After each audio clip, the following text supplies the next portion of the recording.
बिस्मिल्लाहिर्रहमानिर्रहीम। इराक़ के अंदर 21 ममालिक के हुफ़्फ़ाज़ इकराम ने शिरकत की।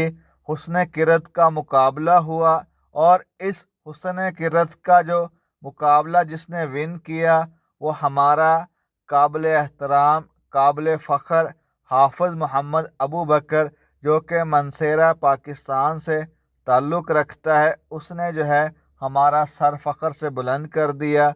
तमाम कौम को, तमाम आवाम को हाफ़िज़ मोहम्मद अबू बकर पे फ़ख्र होना चाहिए। हाफ़िज़ मोहम्मद अबू बकर ने हुस्न क़िरत का मुकाबला जो है वो बहुत ही खूबसूरती के साथ जीत लिया। कुरान पाक का उनका पढ़ने का जो अंदाज़ है वो जिसने भी सुना उसके ऊपर एक तरह से सक्ता तारी कर दिया, और जितने भी लोग उस हाल में मौजूद थे दाद दिए बगैर ना रह सके। हाफ़िज़ मोहम्मद अबू बकर जो है हमारी यंगस्टर्स के लिए या हमारे जो बच्चे हैं उनके लिए एक तरह से रोल मॉडल है। हाफ़िज़ मोहम्मद अबू बकर को बाकी शोबिस के लोगों की तरह जो है इसको भी पजीराई मिलनी चाहिए। हाफ़िज़ मोहम्मद अबू बकर के वालिदैन को दोनों हाथों से सलाम, जिन्होंने इनकी अच्छी तरबियत की और इनको कुरान पाक हिफ़्ज़ करवाया। यकीनन वालिदैन की सपोर्ट के बगैर जो है बच्चा कुछ भी नहीं कर सकता।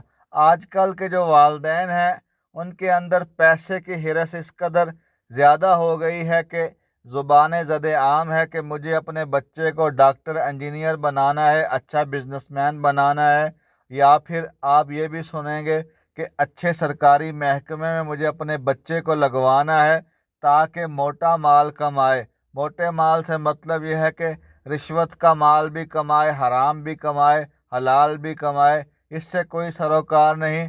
बस ये है कि अच्छा महकमा मिल जाए सरकारी, उसमें अपने बच्चे के जो है मैंने अपना मुस्तकबिल संवारना है।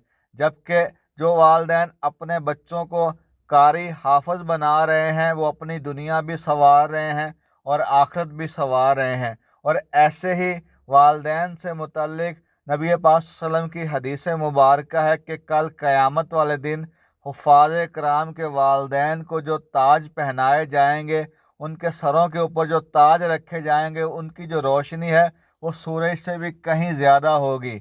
सोचिए, जो वालिदैन को ताज मिलेंगे उनकी जो रोशनी है वो सूरज से ज़्यादा है, तो हाफ़िज़ के मुकाम का जो आलम है वो क्या होगा। हज़रत अब्दुल्ला बिन अमरू रज़ी अल्लाह तआला अन्हो से रिवायत है कि नबी पाक सल्लल्लाहु अलैहि वसल्लम ने इरशाद फरमाया कि हाफ़िज़ कुरान से, साहिब कुरान से कहा जाएगा कि तू कुरान पाक पढ़ता जा और बुलंदी की तरफ चलता जा, बुलंदी की तरफ चढ़ता जा, और इसी तरह कुरान पाक पढ़ जिस तरह तू दुनिया में ठहर ठहर के तरतील के साथ कुरान पाक पढ़ता था, आज वैसे ही पढ़। तेरी जो आखिरी मंजिल वही होगी जहाँ तू आखिरी आयत पढ़ेगा। कितना बड़ा मुकाम है हाफ़िज़ कुरान का। लोगों की उम्र गुजर जाती है, दुआए कनूत नहीं आती, वज़ू के फ़राइज़ का नहीं पता, नमाज के मसाइल का नहीं पता, फ़िक़्ह से हम लोग दूर हैं, दीनी मसाइल का हमें बिल्कुल भी नहीं पता। अक्सरियत जो हमारे यहाँ लोग हैं उनको दीनी तालीम ज़रा भी नहीं है, सिर्फ़ और सिर्फ नाम के मुस्लिम है, कलमा पढ़ लिया और मैं मुसलमान हूँ। यही जो औलाद है मग़फ़रत का ज़रिया बनती है जब वालिदैन दुनिया से चले जाते हैं। जब औलाद नेक और सालेह अमल करते हैं तो वालिदैन को उनके अजर मिलते हैं, उसका सवाब मिलता है। बंदा जो है अल्लाह से सवाल करता है कि या अल्लाह, मैंने तो कोई अच्छा अमल दुनिया में किया ही नहीं था, तो फिर मेरा दर्जा जन्नत में कैसे बढ़ा दिया गया, मेरे ऊपर ये खसूसी करम क्यों हुआ। तो फिर आलम गैब से नदा आती है कि तेरी औलाद ने तेरे लिए मग़फ़रत की दुआ की या कोई नेकी का काम किया। यानी जो अच्छी औलाद की तरबियत है वो एक तरह से सदका जारिया है, बख्शिश का ज़रिया है। अगर आपने अपने बच्चों को हराम खिलाया, हराम के लुक़मे खिलाए, अच्छी तरबियत, अच्छी इस्लाह नहीं की, तो आप एक तरह से नाकाम रहे अपनी ज़िंदगी में।